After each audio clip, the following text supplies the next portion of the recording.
എത്ര സമയം സംഘടന തുടങ്ങിയിട്ട്? കുറച്ചു നേരമായി. ഞാൻ കുറച്ച് ലേറ്റ് ആയി പോയി. രാഹുലിന്റെ ഇന്നലത്തെ സൂപ്പർ പ്രൈം ടൈം അടക്കമുള്ള പ്ലാറ്റ്ഫോമുകളിലെ പെർഫോമൻസ് ഹണി റോസ് കണ്ടിട്ടുണ്ട്. രാഹുൽ എവിടെയെങ്കിലും ഉണ്ട് എന്നറിഞ്ഞാൽ അതനുസരിച്ച് ഞാൻ വസ്ത്രം ധരിച്ചുകൊള്ളാം, ഇല്ലെങ്കിൽ നിയന്ത്രണം പോകുമല്ലോ എന്നാണ് അവർ പറയുന്നത്. എങ്ങനെ പ്രതികരിക്കുന്നു? മറുപടി ഉടനെ വേണം. ഹണി റോസിന് വിമർശിക്കാനുള്ള റൈറ്റ് ഉണ്ട്. പക്ഷെ ഹണി റോസ് ഓർക്കേണ്ട ഒരേ ഒരു കാര്യം, സമൂഹത്തിൽ വ്യാപകമായി ഹണി റോസിനെതിരെ വസ്ത്രധാരണത്തിന് വിമർശനങ്ങളുണ്ട്. അതൊക്കെ നാട്ടുകാർക്ക് അറിയാവുന്ന കാര്യം അല്ലേ? സ്ത്രീ പുരുഷ ഭേദമന്യേ, ജാതി മത രാഷ്ട്രീയ ഭേദമന്യേ ഹണി റോസിനെതിരെയുള്ള വിമർശനങ്ങളും കൂടി ഹണി റോസ് കാണണം. ആരോടും ഇതിങ്ങനെ എത്ര വട്ടം പറഞ്ഞു? ഇന്നലത്തെ ഒരു ഊർജവും ആർജവും ഇല്ലല്ലോ, ഭാഷയ്ക്കൊക്കെ ഒരു മൃദുത്വം വന്നതുപോലെ അവർ കേസ് കൊടുക്കുന്നത് പേടിയുണ്ടോ? അഭിലാഷ് അറിയാവുന്ന ഒരു കാര്യമാണ്, ഇന്ത്യയിലെ പരമോന്നത നീതി കോടതിയെ വിമർശിക്കാൻ മടി കാണിക്കാത്ത രാഹുൽ ഈശ്വറിന് ഹണി റോസിനെ വിമർശിക്കാൻ മടി ഉണ്ടാവും. ചിന്തിച്ചാൽ മതി.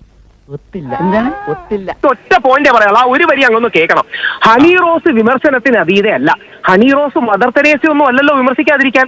അങ്ങനെ പറയരുത്. പിന്നെ എങ്ങനെ പറയണം?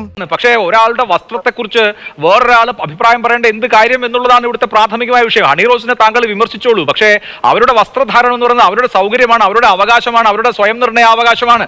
അതിൽ കയറി രാഹുൽ ഈശ്വറോ മറ്റൊരാളോ അഭിപ്രായം പറയേണ്ട കാര്യമുണ്ടോ? ചോദിക്കേ. വസ്ത്രധാരണം എല്ലാ വ്യക്തിയുടെയും സ്വാതന്ത്ര്യമാണ്. വാക്കുകൾ സംസാരിക്കുന്നതും എല്ലാ വ്യക്തിയുടെയും സ്വാതന്ത്ര്യമാണ്. സംസാരവും എല്ലാ വ്യക്തിയുടെയും സ്വാതന്ത്ര്യമാണ്. പക്ഷെ വാക്കുകൾ അമിതമാകരുത്. അതേപോലെ വസ്ത്രധാരണത്തിന്റെ ചില സഭ്യതകൾ ഉണ്ടാകണം. വാക്കിന് മാന്യത വേണം, വസ്ത്രത്തിന് മാന്യത വേണം. 100% ഞാൻ യോജിക്കുന്നു. നമ്മൾ നമ്മുടെ മനസ്സിൽ കൈതൊട്ടൊന്ന് ആലോചിക്കുക, നമ്മുടെ മനസാക്ഷിയിൽ തൊട്ട് പറയുക, ഹണി റോസിന്റെ വസ്ത്രധാരണം ഓവറാണെന്ന് ചിന്തിക്കാത്ത ഒരു മലയാളിയെങ്കിലും ഉണ്ടോ? നമ്മൾ ആരെ പറ്റിക്കാനായി പറയണേ? നമ്മൾ കണ്ണടച്ചിരുട്ടാക്കിയിട്ട് കാര്യമുണ്ടോ? ഇവൻ ശരിയല്ല. അവനല്ല ശരിയല്ലാത്തത്, നീയാ. അതെങ്ങനെയാണ് താങ്കൾ ചിന്തിക്കുന്നെങ്കിൽ താങ്കൾ ചിന്തിച്ചു എന്ന് പറയും. മറ്റുള്ള ആളുകളെ എന്തിനാണ് ജഡ്ജ് ചെയ്യുന്നത് രാഹുൽ? ആരെങ്കിലും വസ്ത്രം ധരിച്ചാൽ മറ്റൊരാൾക്ക് എന്താണ് പ്രശ്നം? ഒരാളിടുന്ന ഡ്രസ്സിൽ മറ്റൊരാൾ അഭിപ്രായം പറയേണ്ട കാര്യം എന്താണ്? മറ്റു മലയാളികളുടെ ഒക്കെ അഭിപ്രായത്തിന്റെ ഉത്തരവാദിത്വം താങ്കൾ ഏറ്റെടുത്തിട്ടുണ്ടോ? മോനെ അടങ്ങ്. സാർ, ദയവായി ഒരു കാര്യം ചോദിച്ചോട്ടെ, വസ്ത്രധാരണത്തിന് മാന്യത എന്നൊരു കാര്യമില്ലേ? വസ്ത്രധാരണത്തിന് വഷളത്വം എന്നൊരു കാര്യമില്ലേ? അത് പിന്നെ ഇത് ബോബി ചെമ്മണ്ണൂർ എന്തൊക്കെ പറഞ്ഞിട്ടുണ്ട് എന്നത് സമൂഹ മാധ്യമങ്ങളിൽ മുഴുവനുണ്ട്. ഈ വിവാദമുണ്ടാകുന്നതിന് 2 ദിവസം മുമ്പ് വരും ഒരു ഓൺലൈൻ ചാനലിലെ പെൺകുട്ടിയോട് ബോബി ചെമ്മണ്ണൂർ പറയുന്ന വർത്തമാനം കേൾക്കണം. മര്യാദ പഠിക്കണം കുറെ പേർ കേരളത്തിൽ. രാഹുൽ, ആ മര്യാദ വസ്ത്രധാരണത്തിലും പഠിക്കണ്ടേ? വല്ല കാര്യമുണ്ടോ? എന്തിനാണ് ഇങ്ങനെ ഇല്ലാന്ന് നടക്കുന്നത്? ഞാനടക്കം ബോച്ചയെ വ്യക്തിപരമായി അറിയുന്ന ആൾക്കാരാണ്. ഞാൻ പറഞ്ഞു ബോച്ചെ പറഞ്ഞത് ശരിയായില്ല, അദ്ദേഹം അത് പിൻവലിക്കണം, മാപ്പ് പറയണം. അപ്പോൾ സംസാരത്തിൽ മാന്യത വേണം എന്നതുപോലെ വസ്ത്രധാരണത്തിലും മാന്യത വേണം. രാഹുൽ സോഷ്യൽ മീഡിയയിലുള്ളതല്ലേ, ഓരോരുത്തരെ എങ്ങനെയൊക്കെയാണ് അധിക്ഷേപിക്കുന്നത് എന്ന് കാണുന്നല്ലേ. ഡിപ്രഷനിലേക്കും അല്ലെങ്കിൽ ആത്മഹത്യ ചെയ്യേണ്ട അവസ്ഥയിലേക്ക് വരെ പോകുന്ന നിലയിൽ പലരും എത്തിപ്പെടുന്നതാണ് സോഷ്യൽ മീഡിയയിലെ അക്രമങ്ങൾ. അതിനെല്ലാത്തിനും അത് പല വിധത്തിലുണ്ട്. അതിനെല്ലാത്തിനും ഒരു ചെറുതെങ്കിലും ഒരു പരിഹാരം ഈ സംഭവങ്ങൾ കൊണ്ടുണ്ടാകുമെങ്കിൽ അത് കേരള സമൂഹത്തിനാണ് നന്മ ചെയ്യും. കേരള സമൂഹത്തിൽ ഏറ്റവും കൂടുതൽ അങ്ങനെ ചീത്ത കേട്ട ആൾക്കാരിലൊന്നും ഞാനല്ലേ? കേരള സമൂഹത്തിൽ ഏറ്റവും കൂടുതൽ ആക്രമിക്കപ്പെടുകയും ട്രോൾ ചെയ്യുകയും ചെയ്തൊരു വ്യക്തി ഞാനാണ്. ഒറ്റ കാര്യത്തിലേ എനിക്ക് പറയാനുള്ളൂ, ഹണി റോസിനെ വിമർശിക്കാൻ പാടില്ലെന്നും ഹണി റോസ് മദർ തെരേസയാണെന്നും അല്ലെങ്കിൽ ഹണി റോസ് ഓഡിറ്റ് ചെയ്യപ്പെടാൻ പാടില്ല എന്നൊരു നിലപാട് ശ്രീ അഭിലാഷ് ചെയ്യപ്പെടട്ടെ, വിമർശിക്കപ്പെടട്ടെ. രാഹുൽ ഈശ്വർ അവരുടെ വസ്ത്രധാരണത്തെ കുറിച്ച് അശ്ലീലം പറയുന്നതാണോ വിമർശനം? എന്തോ എങ്ങനെ അവരുടെ വസ്ത്രധാരണം കണ്ടാൽ മറ്റുള്ള ആളുകൾക്ക് നിയന്ത്രണം നഷ്ടപ്പെടുമെന്ന് പറയുന്നതാണോ വിമർശനം? ഈസി ആയല്ലോ. അപ്പൊ എല്ലാം ഈസി ആയല്ലോ. വിമർശനവും അധിക്ഷേപവും രണ്ടും രണ്ടാണ്. വിമർശനമല്ല. അഭിലാഷ് സ്ട്രോമാൻ ആർഗ്യുമെന്റ് ഉപയോഗിക്കരുത്. ഹണി റോസ് വസ്ത്രധാരണം കണ്ടാൽ നിയന്ത്രണം വിടുമെന്നാണോ പറയുന്നത്? ഈ സ്ട്രോമാൻ ആർഗ്യുമെന്റ് യൂസ് ചെയ്യുന്നത് അവരുടെ വസ്ത്രധാരണം സഭ്യതയുടെ അതിർവരമ്പുകൾ ലംഘിക്കുന്നതും ആരാണ് നിർണ്ണയിക്കുന്നതെന്ന്. സാർ, സഭ്യതയുടെ അതിർവരമ്പെന്നൊരു കാര്യം നമ്മുടെ സമൂഹത്തിലില്ലേ? ആൺനോട്ടം എന്ന് പറയുന്നത് ഈ പറഞ്ഞ വസ്ത്രം ധരിക്കുന്ന ആളുകളുടെ കുഴപ്പമാണോ? ആ ആൺനോട്ടങ്ങളെ ഏറ്റവും കൂടുതൽ മാർക്കറ്റ് ചെയ്ത വ്യക്തി ഹണി റോസ് ആണെന്നാണ് ഫറാഷ് ബിലയുടെ വിമർശനം. ആ ലൈംഗിക ദാരിദ്ര്യത്തെ ഏറ്റവും ചൂഷണം ചെയ്ത വ്യക്തി ഹണി റോസ് എന്നാണ് ഫറാഷ് ബിലയുടെ വിമർശനം. സ്ത്രീകളെ സെക്ഷലൈസ് ചെയ്യപ്പെടുന്നു, കമോഡിഫൈ ചെയ്യപ്പെടുന്നു. ഇത് നമ്മുടെ കൺസേൺ ആണ്.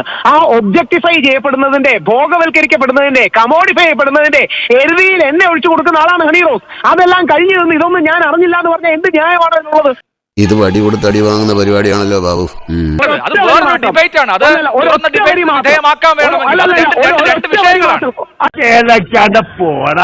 അല്ലല്ല, ഒരൊറ്റ വരി മാത്രം. സ്ത്രീ ശരീരത്തിന്റെ കമോഡിഫിക്കേഷനും ഒബ്ജക്ടിഫിക്കേഷനും ഈ നാണയത്തിന്റെ മറുവശമാണ്. അത് നിങ്ങൾ മറച്ചു പിടിക്കുകയാണ്. എത്രയോ കാലമായി ഈ ഓൺലൈനിലും ഓഫ്ലൈനിലും എത്രയോ സ്ത്രീകൾ ഇത്തരത്തിലുള്ള അധിക്ഷേപത്തിന് ഇരയായിക്കൊണ്ടിരിക്കുകയാണ്. അതുപോലെയുള്ള ആളുകളെ സംബന്ധിച്ച് മുഴുവൻ ആളുകൾക്കും ഞാനൊരു യുദ്ധം തുടങ്ങുകയാണെന്നാണ് ഹണി റോസ് പറഞ്ഞത്. ആണോ? അങ്ങനെ ഒരു വലിയ സമൂഹത്തിന് വേണ്ടിയുള്ള ഒരു പോരാട്ടത്തിൽ ഇന്നിപ്പോ ഇങ്ങനെ ഒരു കാര്യം ഉണ്ടായിരിക്കുന്നു എന്ന നിലയ്ക്ക് എന്തുകൊണ്ടാണ് താങ്കൾ ഇതിനെ കാണാത്തത്? ബെസ്റ്റ്. പക്ഷെ അഭിലാഷ് മറക്കുന്ന കോണ്ടെക്സ്റ്റ് എന്താണ്?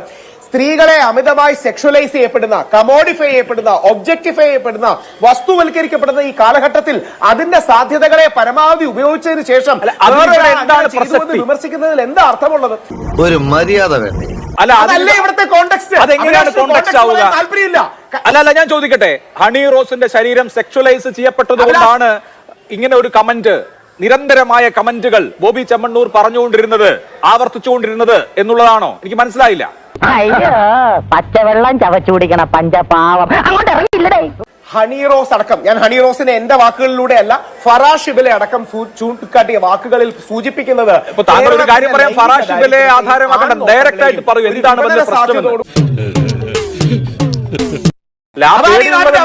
അതായത് ഫറാഷിബിലാന്ന സ്ത്രീ വളരെ ബാലൻസ്ഡ് ആയി പറഞ്ഞ കാര്യം എന്തു സൂചിപ്പിച്ചില്ലെങ്കിൽ നാളെ എന്റെ വീട്ടിൽ വന്ന് എന്നെ അറസ്റ്റ് ചെയ്യുമെന്ന്. അവർ മോഡലാണ്, അല്ലെങ്കിൽ അവർ ഇനോഗ്രേഷൻ പോയി, അവർ ഇഷ്ടപ്പെട്ട വസ്ത്രം ധരിച്ചു, അതുകൊണ്ട് എന്തും പറയാം, ആർക്കും അവരെ എന്തും പറയാമെന്നാണോ രാഹുൽ ഈശ്വർ? അങ്ങനെ പറയാൻ പാടില്ല.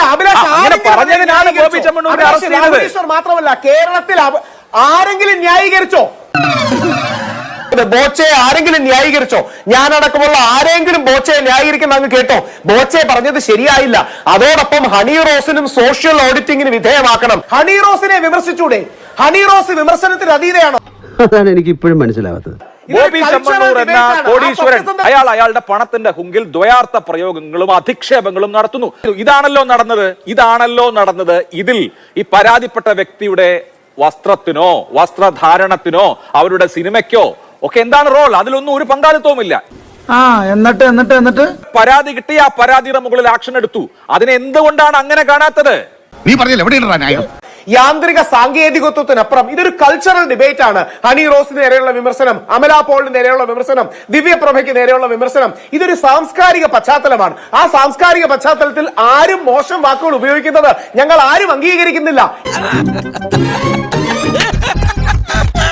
മോശം വസ്ത്രധാരണമുണ്ട് എന്ന വിമർശനം പറഞ്ഞാൽ തന്നെ നീ 15ാം നൂറ്റാണ്ടിലാണ്, നീ പിന്നോക്കക്കാരനാണ്, അല്ലെങ്കിൽ നീ കഴിഞ്ഞ നൂറ്റാണ്ടാണ് എന്ന് പറയുന്നത് കണ്ണടച്ചിരുട്ടാക്കലാണ്.